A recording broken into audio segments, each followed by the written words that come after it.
Well, hello and a very warm welcome to Business Today TV. I am Chetan Bhutani. Maruti Suzuki has come out with its November set of numbers, and I'm joined by Senior Executive Officer Mr. Shashank Srivastava to speak on the same. Shashank, sir, thank you so much for joining us. The festive season is, of course, coming up to its end. The marriage season and all.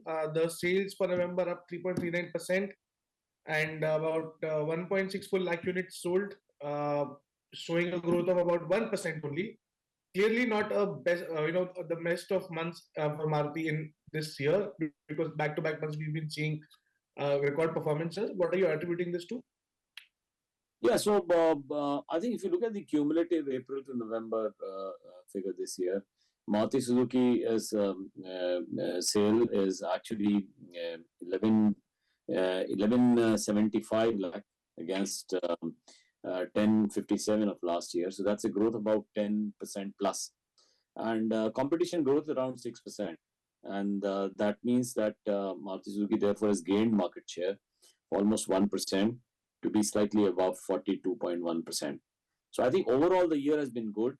November, as such, our growth's been, as you mentioned, 1.3%.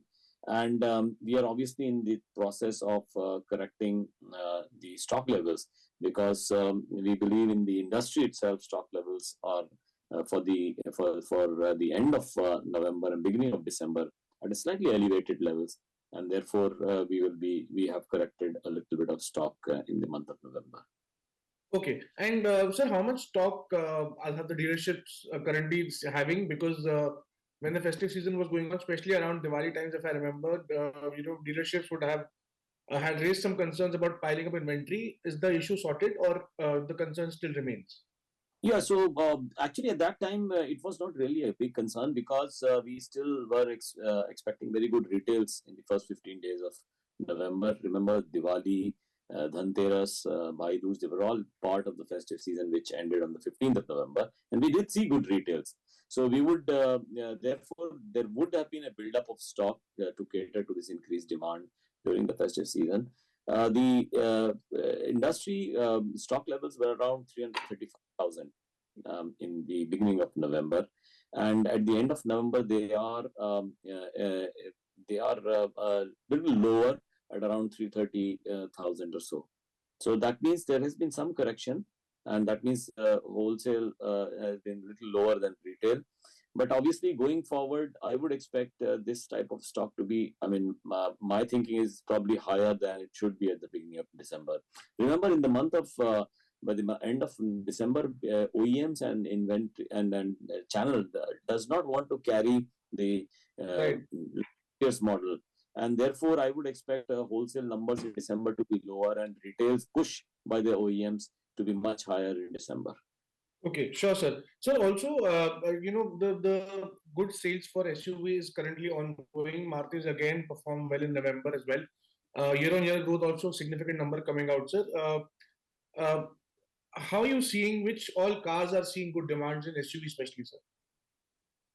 So SUV, we obviously have the Brezza has got a very strong demand for us, almost like 15,000 vehicles, as also Vitara, then Fronx, three of our SUVs having seen a very strong demand, and the Jimny, which is of course a little more niche vehicle. The volumes are not so large, but the demand overall for those models, Brezza, Vitara, and the Fronx, have been quite high, and that is the reason why we have actually gained significantly in terms of market share. In H1, actually, Maruti Suzuki was the number one manufacturer of SUV, and market share in SUV is crossing the 21% now mark, and we are hoping to come close to 25% by the end of the year. Sure. Also, sir, if I could ask you on the entry-level car segment, we are seeing a year-on-year decline of about nearly 50% for Alto and S-Presso. Again, the trend is that concerning, and what are the strategies to revive that segment, sir? Yeah, so of course, as I mentioned last time also, we have discontinued the Alto 800, and Alto 800 was roughly around 11,000-12,000 volumes a month. So that is a substantial number going away. So it's not really a like-to-like comparison when you talk about the 50%. But having said that, yes, there has been a decline in the small car segment. Small car segment just under 30% now. It was about 34% last year. So there is a little decline. And as I also mentioned, that going forward, we do expect this segment to revive because we have a lot of first-time buyers in the Indian market. 65% of our, demographically speaking, 65% of our population below 35 years of age. And in a growing economy, you would see the requirement for transportation to go up. And public transport not so strong in India. I would expect personal transportation to go up both for needs of functionality as also aspiration, because car buying is still also aspirational in Indian context. And therefore, it's only a matter of how you can convert this demand into actual supply. And there we have seen in the last few years, the affordability factor has come down for this segment. In other words, the income level of these consumers haven't gone up in proportion to the increased price levels, which have gone up because of regulatory stringency, commodity price increase, and so on and so forth. So I would expect going forward, if the economy continues to grow, the affordability factor will improve from the current levels, and hence we can see the revival. Sir, but do you think it is a sign that the rural demand is not picking up because two factors are currently down? If we see the rural, the entry level cars and the sale of two wheelers. Actually, there's a shift towards EVs and two wheelers, but yes, overall demand for in rural demand for these two things are not there. So, do you think there's kind of a depression in rural economy? No, actually, as I mentioned, the rural sales for Maruti Suzuki has been actually higher, and the growth in rural areas higher than the urban areas. In fact, this year, if you see the overall growth for the rural area is around 12.3% against about 8.1% for the urban areas.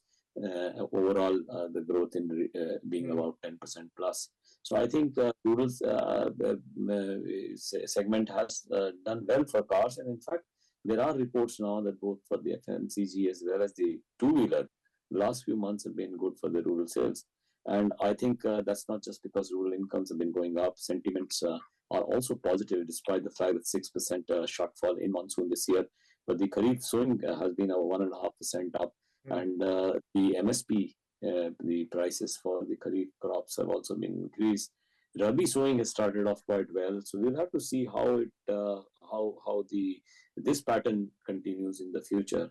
And if it does, there is no reason why sentiments in rural areas should be. You're kind of optimistic that the entry-level cars will eventually rise, and also the hatchback segment is also showing a decline. So, do you think in times to come there will be ultimate revival for small cars and small cars and hatchbacks? Yes, that's what I was mentioning. It all really depends on how quickly the income levels go up for these category of consumers, and also how stable the prices are going forward. And if the affordability factor improves, logically. So last question, we mentioned about affordability, but the company has recently announced that it will take a price hike in January due to cost pressure, sir. But recently we saw semiconductor shortage. We saw the cost pressure rising up, and it ultimately absorbed some. What is the reason behind this hike in prices, sir? Until what percentage can we expect across what models? Yeah, so first of all, I must say the quantum of price hike has not yet been decided. Secondly, the price hike will be across all models. Thirdly, there would be a difference in the impact of the prices across different models. Some models could be substantial, in others maybe. And as regards the price hike for the small cars, we obviously have to look at not just the cost structure changes, but also consider market situation going forward. So I think all those factors will be considered when we decide on the price hikes, which we will effect in the month of January. Sure, sir. Thank you so much for joining us, Shashank San. Pleasure as always to speak to you, sir. Thank you, Chetan. If you like the video, do like, comment, share and subscribe.